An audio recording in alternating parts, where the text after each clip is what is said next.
नमस्कार, मैं राकेश रांगी। आज जब हम अपने घरों में भविष्य की बातें कर रहे हैं, देश के किसी कोने में एक सरकारी स्कूल के दरवाजे पर ताला लग रहा है।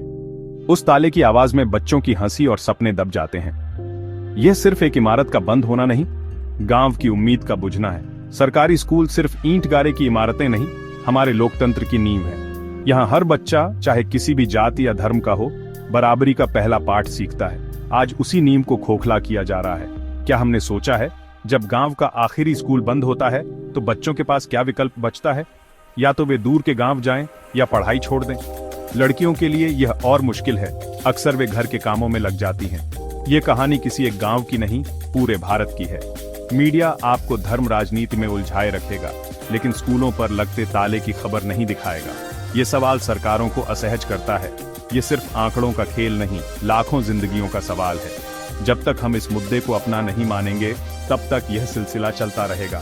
हमारे लोकतंत्र की आत्मा, समान शिक्षा का अधिकार, दम तोड़ रहा है। आइए इस खामोशी को तोड़ें और बंद होते स्कूलों के पीछे की सच्चाई को समझें। सरकारी स्कूलों के बंद होने की बात कोई भावनात्मक आरोप नहीं, बल्कि सरकारी आंकड़ों में दर्ज कड़वी सच्चाई है। 2018 to 19 से 2022 to 23 के बीच देश भर में लगभग 1.5 लाख स्कूल बंद हुए। हर दिन औसतन 80 से ज्यादा।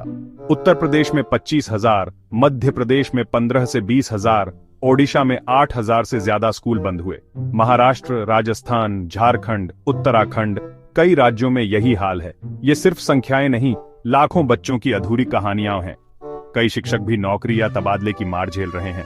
सरकारें कहती हैं यह मर्जर या रेशनलाइजेशन है, छोटे स्कूलों को बड़े स्कूलों में मिलाया जा रहा है। लेकिन असल में ये बड़े स्कूल गांवों से कई किलोमीटर दूर हैं।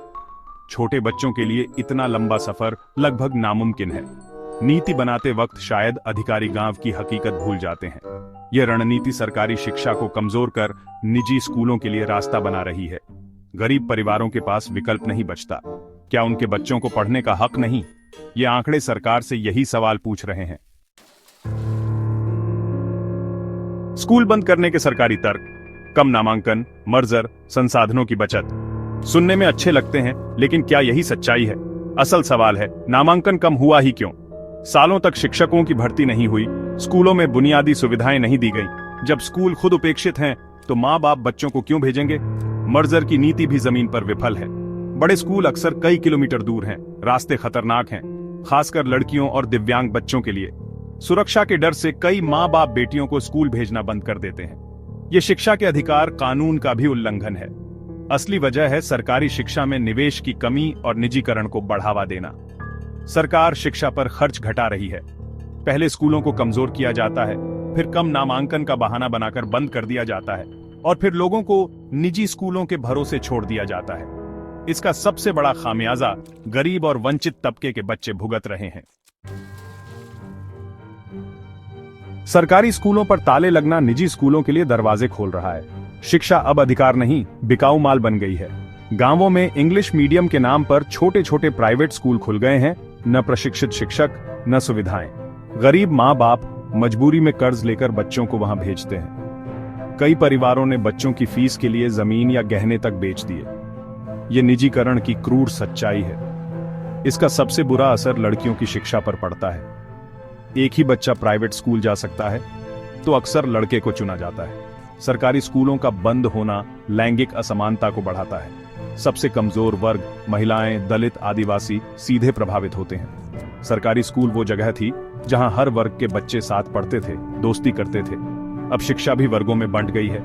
अमीरों के बच्चे 5 स्टार स्कूलों में, गरीबों के बच्चे या तो पढ़ाई छोड़ देते हैं या नाम मात्र के स्कूलों में जाते हैं। यह प्रवृत्ति समाज को और बांट रही है। एक ऐसा समाज जहां एक वर्ग दूसरे की तकलीफ से अनजान रहेगा। जब देश भर में स्कूल बंद हो रहे हैं, बिहार और पश्चिम बंगाल उम्मीद की किरण है। इन राज्यों ने दिखाया कि राजनीतिक इच्छा शक्ति से सरकारी शिक्षा को बचाया जा सकता है। बिहार ने शिक्षकों की बड़े पैमाने पर भर्ती की, स्कूलों में पढ़ाई का माहौल सुधारा, बुनियादी ढांचा बेहतर किया। स्कूल बंद करने के बजाय कमियां दूर की। पश्चिम बंगाल ने स्कूल मर्जर की नीति को ठुकरा दिया। सरकार ने कहा, हर बच्चे को घर के पास स्कूल देना राज्य की जिम्मेदारी है। वहां स्कूलों को बंद करने के बजाय सुविधाएं बढ़ाई गईं, शिक्षकों के प्रशिक्षण पर जोर दिया गया। इन राज्यों ने दिखाया कि कम नामांकन समस्या नहीं, लक्षण है। इलाज स्कूल बंद करना नहीं, उन्हें बेहतर बनाना है। जब स्कूलों में शिक्षक, शौचालय, पानी और अच्छा माहौल होगा, नामांकन अपने आप बढ़ेगा। बिहार और बंगाल का मॉडल बताता है, सरकार चाहे तो निजीकरण की आंधी के सामने सरकारी शिक्षा को बचा सकती है। यह उम्मीद की लौ है जिसे पूरे देश में फैलाना जरूरी है। बच्चों के भविष्य पर लगते ताले हम चुपचाप नहीं देख सकते। समाधान हम सबको मिलकर खोजना होगा। सबसे जरूरी है सरकारी निवेश बढ़ाना। शिक्षा को खर्च नहीं, भविष्य का निवेश मानना होगा। स्कूलों के निर्माण, रखरखाव, शिक्षकों की भर्ती पर ईमानदारी से पैसा खर्च करना होगा। स्कूल मर्जर जैसी नीतियां जो जमीनी हकीकत से कटी हैं, उन्हें वापस लेना चाहिए। आरटी एक्ट को पूरी भावना से लागू करना होगा। शिक्षकों की भर्ती पारदर्शी और समयबद्ध हो, खाली पद तुरंत भरे जाएं। शिक्षकों को गैर शैक्षणिक कामों से मुक्त किया जाए। आम नागरिकों को भी आगे आना होगा। स्कूल मैनेजमेंट कमेटी में भाग लें, स्कूल को अपना समझें, कमियों पर आवाज उठाएं। सूचना के अधिकार का इस्तेमाल करें, जानें स्कूल के लिए कितना पैसा आया और कहां खर्च हुआ। शिक्षकों, अभिभावकों, सामाजिक कार्यकर्ताओं और नागरिकों को एक साथ आना होगा। सोशल मीडिया पर राष्ट्रीय बहस छेड़ें, बिहार, बंगाल जैसे उदाहरणों को फैलाएं। यह लंबी लड़ाई है, लेकिन समाधान हमारे हाथ में है। हमें मिलकर पहला कदम उठाना है।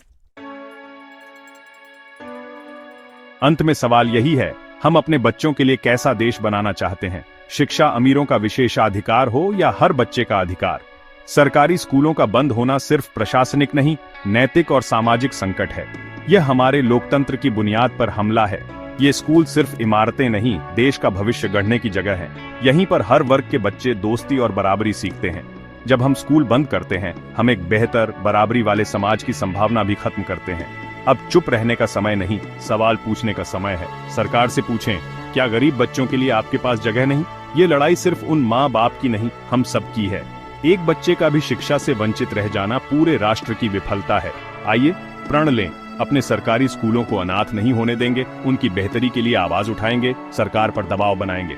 जब हर बच्चा पढ़ेगा, तभी देश आगे बढ़ेगा।